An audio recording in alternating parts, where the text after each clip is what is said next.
The Lost Southern Chefs is a new book written by author and food writer Dr. Robert Moss. In the book, he talks about the history of commercial dining in the 19th century South. I talk one-on-one with Dr. Moss for this edition of Quintin's Close-Ups. And if you haven't already, subscribe to my YouTube channel and like Quintin's Close-Ups on Facebook. Dr. Robert Moss, welcome to Quintin's Close-Ups.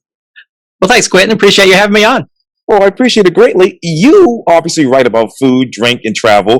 You are a contributing barbecue editor for Southern Living restaurant critic for the Charleston Post and Courier, and a frequent contributor, obviously, to publications such as Serious Eats, Savior, Early American Life, Garden and Gun, and the Local Palais. In addition to that, obviously, you have authored many books and have a collection of essays about dining in the modern South. Who else is Dr. Moss these days? Well, that captures a lot of it. So I'm eating a lot of barbecue. I am writing a lot about dining here in Charleston, which has actually been great to get back into that. And I'm actually starting to do a little more speaking, and I'm working right now on a culinary tour of downtown Charleston that will sort of build on some of the stuff I've written recently, but take everyone around the oldest part of the city and talk about how restaurants evolved over 200 years here in Charleston. Here in Charleston. And I want to get to that in just a second, Dr. Moss, but I wanted to make a personal note. Obviously, I was in Nashville just 2 weeks ago and had some great barbecue there, and love Nashville, by the way. Yeah, it's quite a barbecue town these days. It wasn't always, but these days it's really taken off. As a matter of fact, I know Rodney Scott's going to be opening a restaurant down Broadway coming soon. Yeah, and it's going to be huge from what I can tell. It's like a 5-story. It's not all his, but it's like a 5-story bar, and he's going to have the barbecue restaurant inside of that. So it's quite a move for him. Exactly right. It's going to be located right there on Broadway in Nashville. Yep. But let me talk to you about your book, The Lost Southern Chefs, A History of Commercial Dining in the 19th Century South. Why this book? Why now, Dr. Moss? Yeah, well, it's it really I wrote it because I was wanting to fill in what I saw as a gap that still remained in writing about Southern food. Just over the past like two decades or so, there's been a great flourishing of really good writing about the history of Southern food. A lot of great books have come out that have really got rid of a lot of the old romanticism and myths that used to surround Southern food, and really have written a lot about it in a lot of very interesting ways. Really dove into what the original dishes, original ingredients were, really established the long-running connection with Africa and the importance of African cooks to Southern cuisine. But most of the writing so far has been focused primarily on what I call the home kitchen, whether that's just in a small house somewhere on the big plantations, but things people were cooking in domestically in kitchens, and not so much what I call commercial cuisines, which is restaurants, but it's also hotels, saloons, anywhere where someone might go pay money for food and have a public meal. And it just really has not been much written about that. So it was a fertile ground, and I decided I wanted to fill in the gaps and tell the story. I'm not the only person who've done it. David Shields from University of South Carolina has written a couple of really great books about commercial dining in the South. But I drew upon a lot of his research and tried to really put it together into a very linear narrative and explain how restaurants evolved over the 100 years from 1800 to 1900. 1900. And Dr. Moss, let me ask you, what are the current myths about Southern dining? Well, there's a lot of them for sure. One of them is we have sort of still today even a romantic conception of what Southern food is. In particular, we have a sense that Southern food is this monolithic thing. You think of all the things you like, grits and okra and fried chicken and biscuits, and all those things are part of Southern food. Country ham, that type of thing. But a lot of that's very recent in historical terms. For a long time, the South was very different. If you went to eat something in the Low Country of South Carolina, it was very different from even like when I was growing up in Greenville, South Carolina, the food was very different up there. The mountains of Tennessee is very different from New Orleans. So we tend to think of everything as homogenous, but it really isn't. So that's one of the big myths. Another big myth is, and it just ties into this long-running sort of pernicious romantic myth of the South, is a tendency to want to trace everything to the plantation, to glorify the plantation owners and the plantation, the mistresses of the plantation, and sort of not only deny the roles African Americans played in cooking and creating dishes, but also to ignore everything else that was going on, how normal people were eating in regular houses, and then how people would be eating someplace like Charleston in 1840, let's say, if you were a traveler who just came into town on the railroad and needed something to eat. So there's a lot more going on in the South than I think the typical stories or myths have led us to believe. And Dr. Moss, let me ask you too, what are those foods that you can find here in Charleston that you really can't find in the rest of the South? Yeah, it's starting to change a little bit because, especially with the last, really since really around late 1990s, really early 2000s, Charleston's blown up so much. So for a long time, shrimp and grits was something you could only find in the South, and now you can find shrimp and grits everywhere. I still think there are things that really relate back to the rice culture. Things like red rice, which is there are various versions of Spanish rice you'll find elsewhere, but it's not the same as the red rice you'll get here. I think a lot of the okra dishes, okra soup or okra gumbo, depending what you call it, very different from New Orleans gumbo. That's something that you still don't find very many other places. A more recent thing you'll get here, it used to be when I was growing up in like say up in the foothills of Greenville, you couldn't get shrimp in Greenville, South Carolina. We would get it when we went to the beach, but improved transportation, refrigeration, and all that has now taken shrimp everywhere. But still, the fish you get here in Charleston is just unlike stuff you'll find anywhere else. So it's different than the fish that we're eating 100 years ago. Different species, but boy, do we have some wonderful fish. Things like triggerfish and wreckfish that no one was serving 20 years, 30 years ago, and you still won't find that anywhere else. That's the kind of thing that's pretty unique to Charleston. Absolutely. And what else? Matter of fact, I just had red rice for dinner Sunday night. But what else can people find in Charleston that they really can't find anywhere else? Yeah, it's great because when people come to Charleston, they ask me where to go eat. Always we'll give them, say, well, you got to go here. Like, go to Hannibal's, down the peninsula. You'll get a very unique taste of things. I still think you got to get shrimp and grits and she crab soup if you're somewhere else. She crab soup, though, it sort of became this signature dish, but it really is a unique Charleston dish. It was invented here. It was invented by a man named William Dees. We know the whole story. Right. He's actually a really interesting figure. I didn't get to put him in my book because the book ends with 1900. He really came along after that, but he really bridged that gap between home cooking, because he was a cook in actually the Mayor Rhett's household, and then transitioned to a restaurant cook and became the chef at Everett's restaurant, which is no longer around, but made she crab soup sort of the signature dish of Charleston. So even though, like I say, these things get a little bit cliched and you can now get it in every restaurant of varying quality, I still think a really good she crab soup is really good and worth sampling when you come to Charleston. Yes, indeed. I by accident, I had it one time at Holes. I love it. Yeah. And I'm not a seafood person. I think it's best when it's not too thick. People put a lot of thickener in it, then it gets to be like paste. But if it's sort of a nice, fairly thin soup, I think it's really delicious. Yes, indeed. And Dr. Moss, this might be a silly question, but what more gaps are there between home style dining or home style cooking and Southern cooking? Well, it depends on what you mean by Southern cooking. If you mean the Southern fine dining that I write about in the book that was served in the restaurants,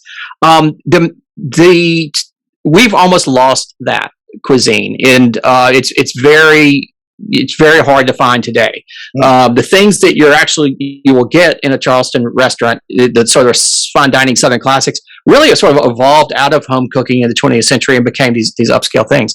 What they were serving in the 19th century is very, very different. There was a lot of game being served, a lot of venison and all sorts of things, and you really can't serve wild game in restaurants anymore. oysters were huge in the 19th century South, and we're starting to get back to those. But in Charleston in the 19th century, they were growing oysters all up and down the coast. They were serving oysters that were raised on Sullivan's Island in the oyster houses downtown. And then there was these very prized oysters called Lynn Haven oysters and some other varieties from the Chesapeake Bay area that were sort of the prized oyster varieties in the late 19th century. And they got farmed out and pollution killed them, and they've all but disappeared. Another delicacy I talk about in the book is the canvasback duck, which was a particular delicacy of the Potomac region, but they would serve here in Charleston as well.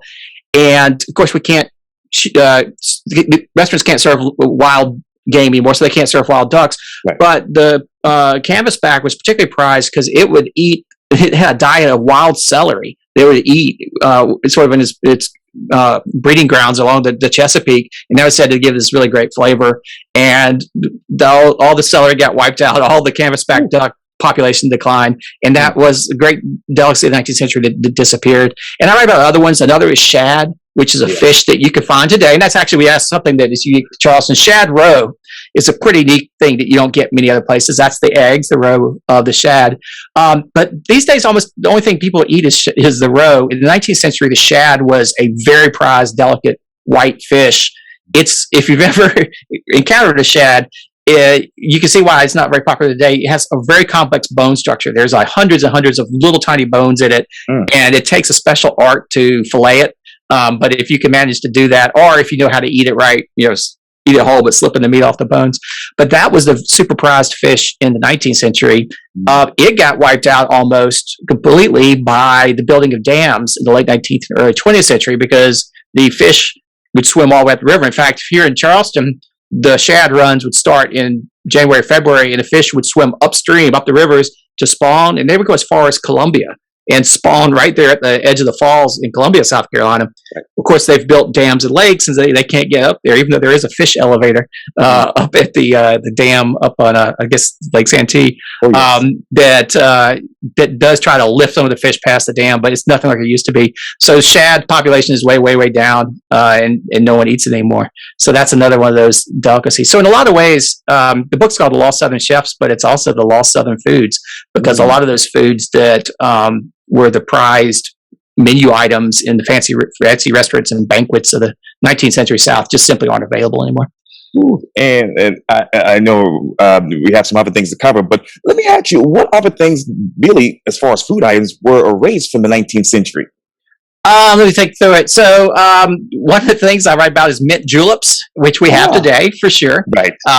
But a mint julep today is associated with Kentucky and is made with bourbon, right? You have to go to the Kentucky Derby and get a bourbon mint julep. Not in the 19th century. In the 19th century, julep, and really Virginia was the home of the julep. The great julep makers who I write about in the book were really based in Richmond, Virginia. Yes. But the original julep was made not with bourbon, not with whiskey of any sort, but either with fine imported brandy, especially cognac from France, which was the most prized, or with peach and apple brandy, which was distilled it's distilled locally in Virginia and the Carolinas. In fact, there were peach orchards all throughout the Carolinas and throughout Virginia in the 18th and 19th century, and they weren't growing to make pies; they were growing to put them in a still and make peach brandy. Peach brandy completely disappeared after Prohibition. It disappeared when Prohibition came, and it's never come back again for some complicated reasons. And so it's very, very hard to find real peach brandy in a liquor store today. If you look closely, you can turn it every now and again. There are some like High Wire Distilling here in Charleston. Yes. Which recently started doing a peach brandy, and this is not the flavor. It's not regular brandy flavor with peach. It's made with actual peaches that are let it to ferment and to put through the still, and it's really, really good. So that's one of the 19th century things that I say it's almost lost because we're starting to sneak it back. But good old fashioned peach brandy is something that is no longer around. And Amazon said this about your book, quote, "In recent years, food writers and historians have begun to retell the story of Southern food." What was the story before the concept of retelling the story? Yeah, well, for a long time, people didn't take Southern food seriously, to the extent that people talked about it. It tended to be treated in a very jokey manner. Anybody who's old enough may remember a restaurant chain called Po Folks that was very, like I had a hillbilly decor, and it was very kitschy and very much a joke. When Jimmy Carter got elected president in 1976, there was actually a surge of interest in Southern cooking and Southern food around the country. But you had all these Northern newspaper writers writing about it, and they really obviously didn't know too much about Southern food. But to them, a lot of it was very humorous, and it was all very much trying to make jokes about fried chicken and down on the farm, and it's all very all shucks and all very very countrified in sort of a corny way. And for a long time, that's how Southern Southern food was portrayed. Even if you talk about spirits and whiskey, it was all about moonshiners and like these crazy moonshiners up on the hill racing their cars and stuff like that. If you think about the Dukes of Hazzard, this is all at the same time. That was the level of realism that was brought to Southern food. So for a long time, it was very romanticized in this myth of the sort of either the old romantic plantation South, which never existed, or this sort of corny Dukes of Hazzard view of Southerners that has evolved over time. And in particular, the African American contribution was not recognized at all, or if it was to the extent that African American cooks may be in the kitchen doing the work, but the white woman was telling them how to do it, etc., and really denied the direct lineage to all kinds of African ingredients and African cooking techniques that really informed the South. So that's what, if you read about Southern food in the 80s and 90s, that's sort of what it would be like, very romanticized and sort of a very stereotypical, not realistic. And I think a lot of what historians have done lately is try to take a look at, okay, really, what were people eating? Where did it really come from? Who was doing the cooking? It's there's still a lot of fun to be had with Southern cooking. It's still delicious and wonderful, but it's not this jokey, cartoon version anymore. It's much more serious and interesting, I think. Exactly right. So who really were doing the cooking back then? Well, that's an interesting question. Now, it depends on where you were. Now, in poor houses, whether it's black or white households, the people were just cooking for their families.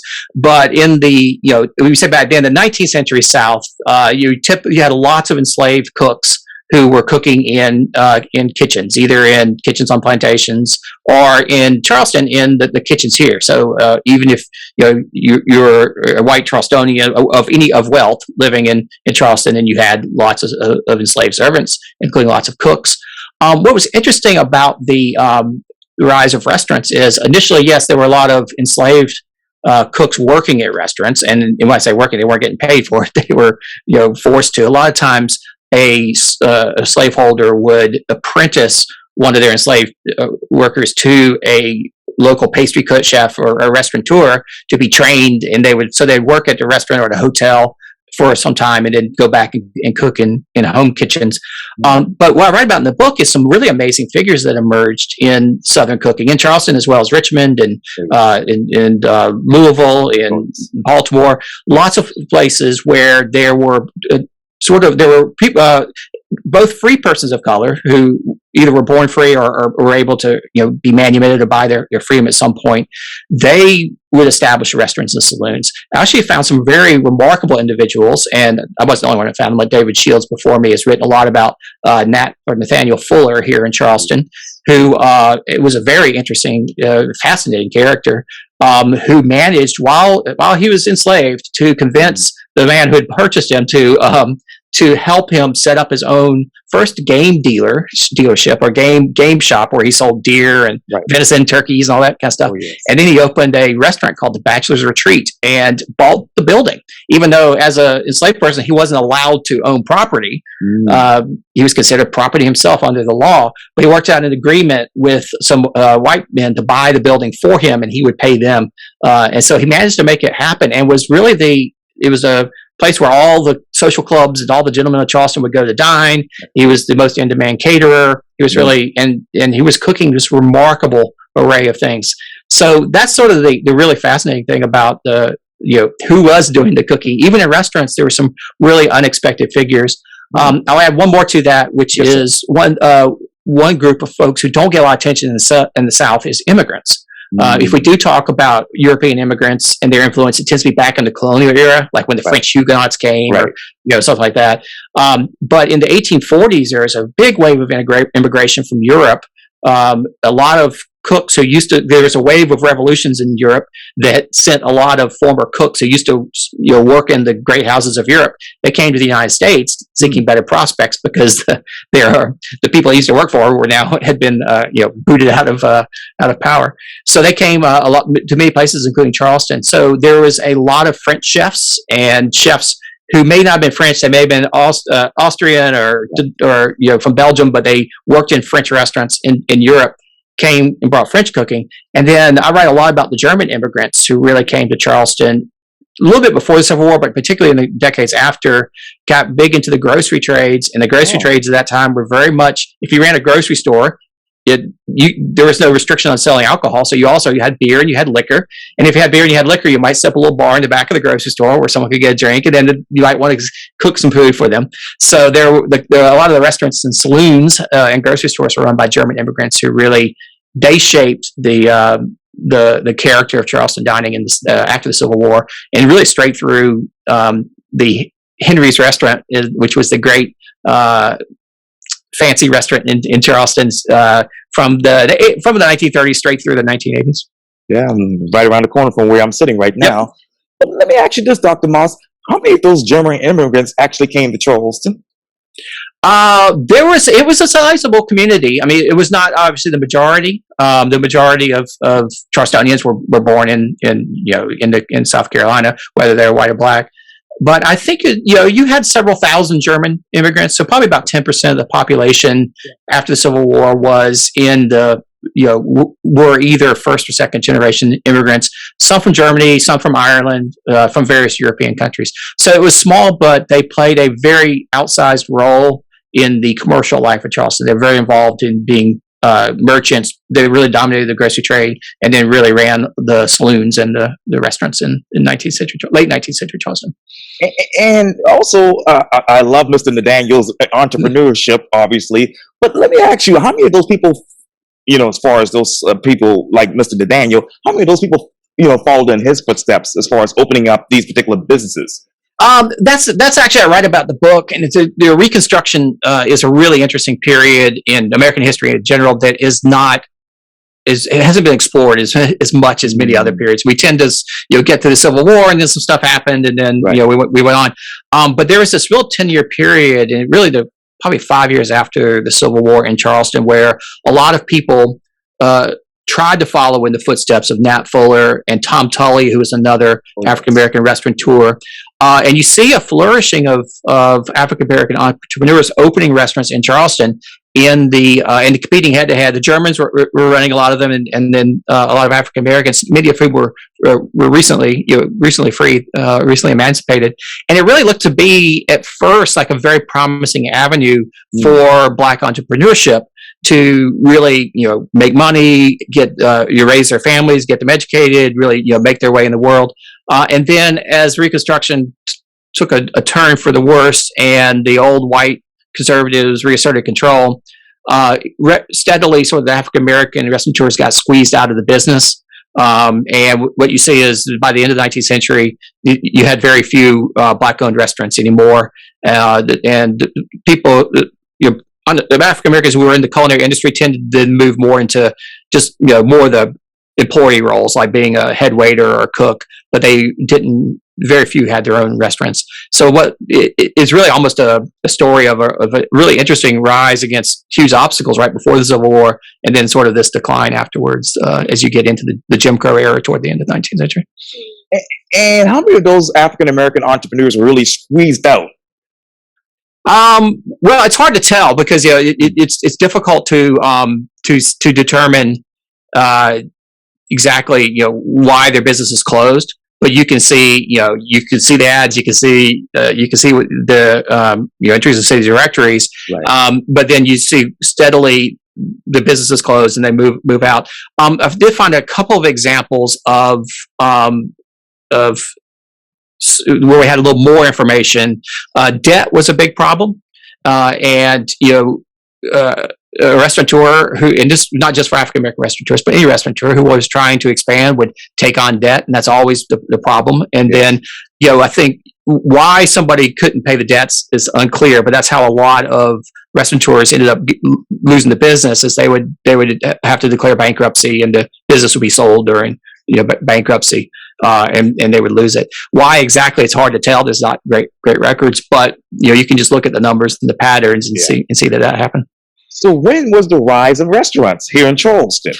Well, the restaurant as we know it emerged out of the colonial tavern.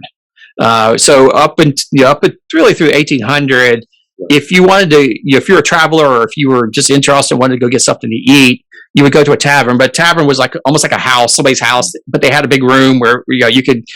They had a little bar in a cage in the corner, and they'd have like meals. You could get you could eat them all at a common table with all the rest of your fellow travelers all sitting around the same table, and you would just get to eat whatever the tavern owner was cooking that day, and you could sleep in a common room.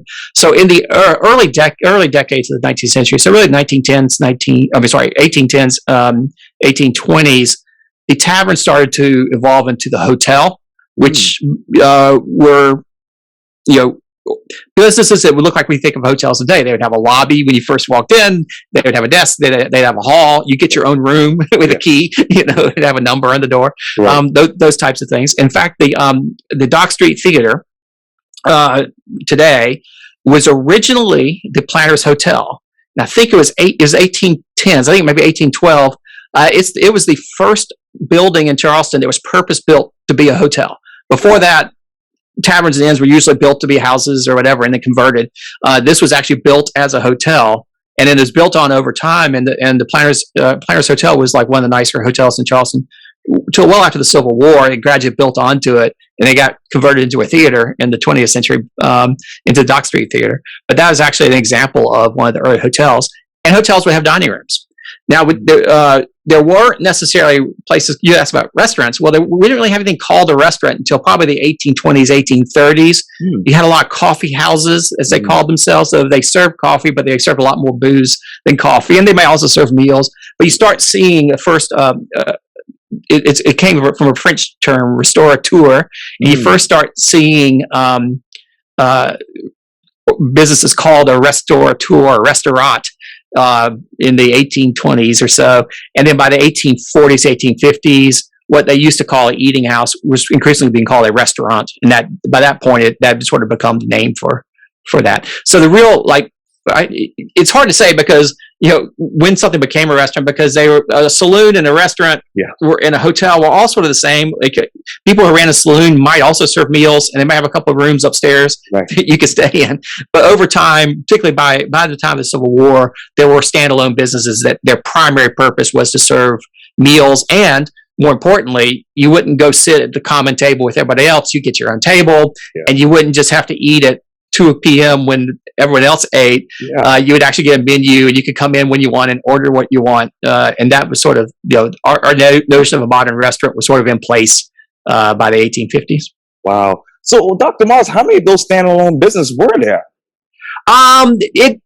It varied over time, but based upon the city directories, you can see that at any time in the 1840s, the 1870s, 80s, there were probably 10 to 20 businesses calling themselves restaurants.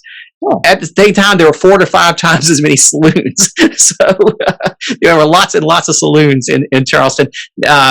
So we've always been sort of a party town, but you could get food to eat at some of these saloons.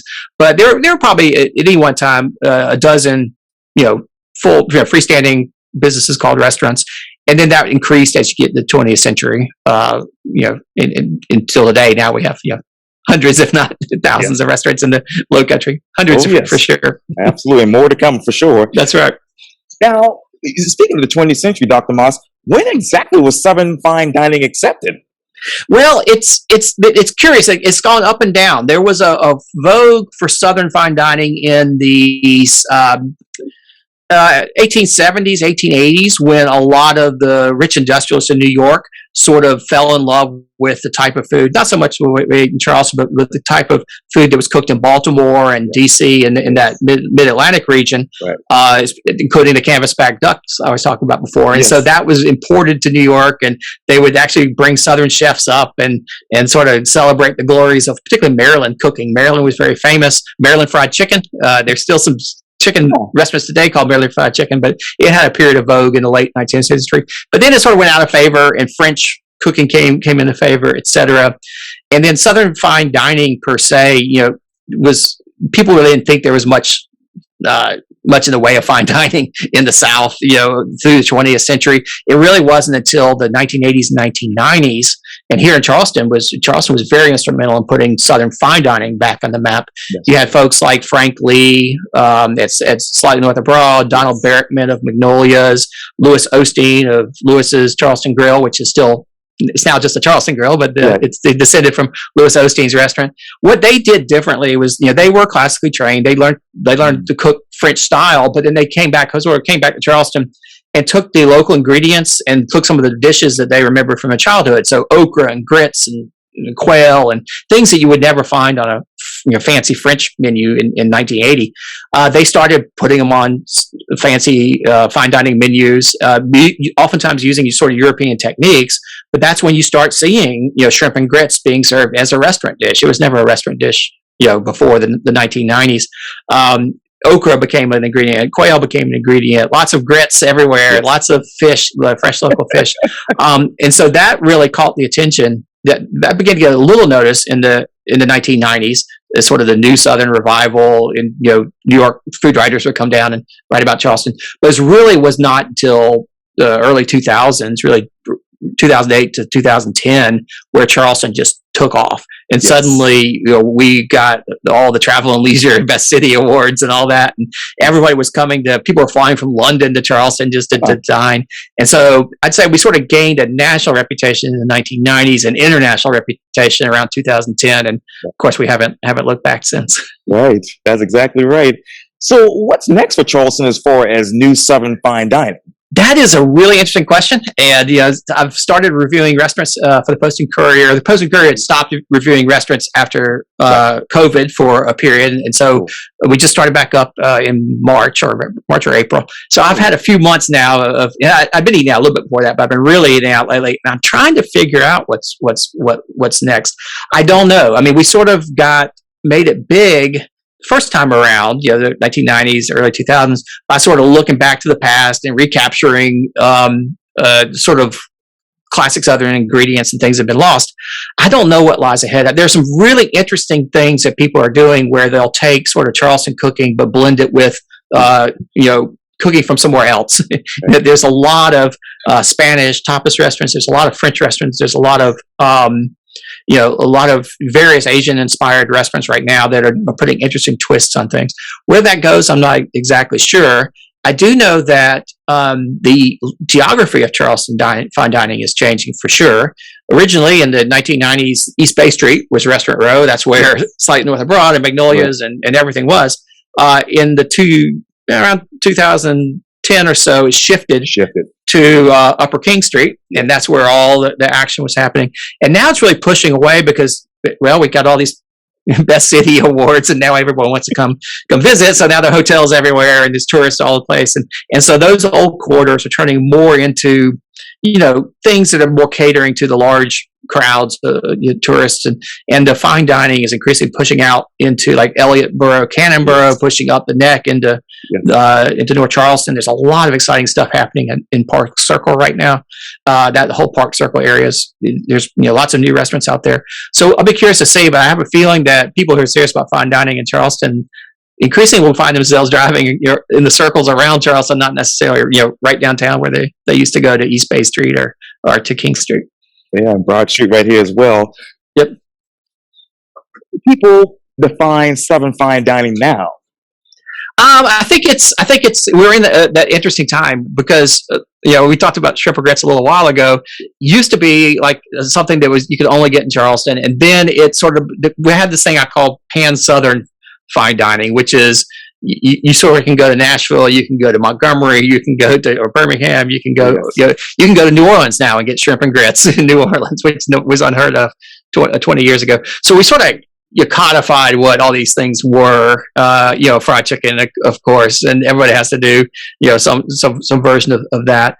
So I don't know what modern Southern fine dining will be, because I think we have chefs now who are getting tired of making shrimp and grits, or getting tired of doing the same, okay, we'll do a lot of pickles, we do a lot of boiled peanuts, we do all these southern ingredients, and we try to make something fancy out of them.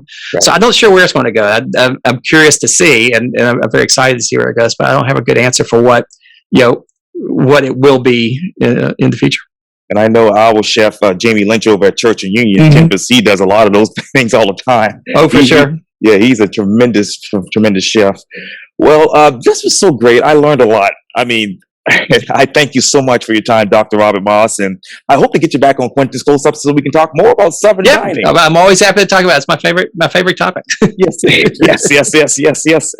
I'm looking forward for more barbecue to come down here too. Oh yeah, and there's quite a lot of good barbecue happening. So we'll see where that goes too. I have a feeling that Charleston's barbecue scene's about to take off, and it took off a little while ago, but I think it's about to hit a new inflection point, because I think that I hear there's some really good new restaurants that have opened recently, like Palmyra Barbecue, which is right down near you on Market Street. Yeah. Which actually I just the review for that I just published today. Very impressed by that. Right. And there's some new ones that are bubbling out there that I know are coming. So I have a feeling we're going to see some interesting barbecue, both from the existing folks who are already here and some new restaurateurs coming in. So I think next couple of years will be a really interesting time to be eating in Charleston.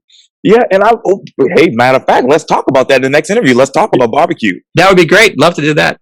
Okay. That's my particular passion is barbecue. So I'll talk about that as much as you like. Yeah. Well, personally, I became a lover of barbecue after working at Qology. So after that, oh yeah, that would do it. Yeah, I love it. I mean, I love it ever since. Yeah. Well, Dr. Robert Moss, thank you so much for your time, and again, welcome to Quintin's Close-Ups. Thank you, Quintin. I appreciate it. So you're welcome anytime.